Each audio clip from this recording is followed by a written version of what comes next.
ಮಾಜಿ ಪ್ರಧಾನಿ H D ದೇವೇಗೌಡರ ಪತ್ನಿ ಚೆನ್ನಮ್ಮ ಇನ್ನಿಲ್ಲವಾಗಿದ್ದಾರೆ. ಅವರ ಹುಟ್ಟೂರು ಮುತ್ತಿಗೆ ಹಿರಳಿಯಲ್ಲಿ ನೀರವ ಮೌನ ಆವರಿಸಿದೆ. ನಾನಿವಾಗ ಅವರ ಮನೆಯ ಮುಂಭಾಗ ಇದ್ದೇನೆ.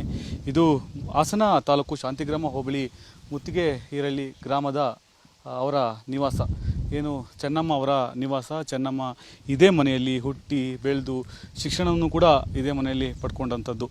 ಮದುವೆ ಆದ ಬಳಿಕ ಹರದನಹಳ್ಳಿಗೆ ಹೋಗಿದ್ದಾರೆ. ಒಂದು ರೀತಿ ಚೆನ್ನಮ್ಮ ಅವರ ಹುಟ್ಟೂರನ್ನ ಬಿಟ್ಟು ಬಿಡದ ನಂಟು. ಯಾಕೆಂತೇಳಿದ್ರೆ ಚೆನ್ನಮ್ಮ ಅವರು ಏನು ಮದುವೆಯಾದಂತಹ ಗಂಡನ ಮನೆಗೆ ಎಷ್ಟು ಪ್ರಾಶಸ್ತ್ಯ ಕೊಡ್ತಿದ್ರು, ತವರು ಮನೆಗೆ ಕೂಡ ಅಷ್ಟೇ ಪ್ರಾಶಸ್ತ್ಯವನ್ನು ಕೊಟ್ಟಂಥವರು. ಎಂದಿಗೂ ಕೂಡ ಈ ಗ್ರಾಮದ ಸುತ್ತಮುತ್ತ ತಮ್ಮ ಮನೆಯವರಾಗಿರ್ಬೋದು, ಸುತ್ತಮುತ್ತ ಗ್ರಾಮಸ್ಥರಾಗಿರ್ಬೋದು, ಯಾರನ್ನು ಕೂಡ ಅವರು ಎಂದಿಗೂ ಕೂಡ ಬಿಟ್ಕೊಡ್ಲಿಲ್ಲ, ಮರಿಲಿಲ್ಲ. ಬಂದವರಿಗೆಲ್ಲ ಅನುಕೂಲ ಮಾಡಿಕೊಟ್ಟಂಥವರು.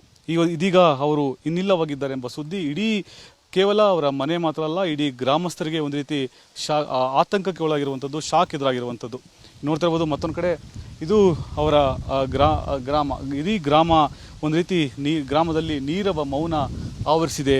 ಇನ್ನೂ ಕೂಡ ಅವರ ಪಾರ್ಥಿವ ಶರೀರ ಹರದನಹಳ್ಳಿಗೆ ತಲುಪಿಲ್ಲ. ಅವರು ಇನ್ನೂ ಕೂಡ ಹಾಸ್ಪಿಟ್ಲಲ್ಲಿ ಅಡ್ಮಿಟ್ ಆದ ದಿನದಿಂದನೂ ಕೂಡ ಅವರ ಏನು ಅಪ್ಡೇಟ್ ಇದೆ, ಅವರ ಚಿಕಿತ್ಸೆಯ ಬಗ್ಗೆ ಅಪ್ಡೇಟನ್ನು ಪಡೆದುಕೊಳ್ಳಿದ್ದು ಕೂಡ ಗ್ರಾಮಸ್ಥರು ಒಂದು ರೀತಿ ಅಂದಿನಿಂದ ಕೂಡ ಆತಂಕಕ್ಕೆ ಒಳಗಾಗಿದ್ರು. ಅಲ್ಲಿ ನೋಡ್ತಾ ಇರ್ಬೋದು, ಇದು ಏನು ಚೆನ್ನಮ್ಮ ಅವರು ಓದಿದಂತಹ ಶಾಲೆ. ಇದೇ ಶಾಲೆಯಲ್ಲಿ ಅವರು ಪ್ರಾಥಮಿಕ ಶಿಕ್ಷಣವನ್ನು ಕೂಡ ಇದೇ ಶಾಲೆಯಲ್ಲಿ ಮುಗಿಸ್ತಿದ್ದಂಥವರು.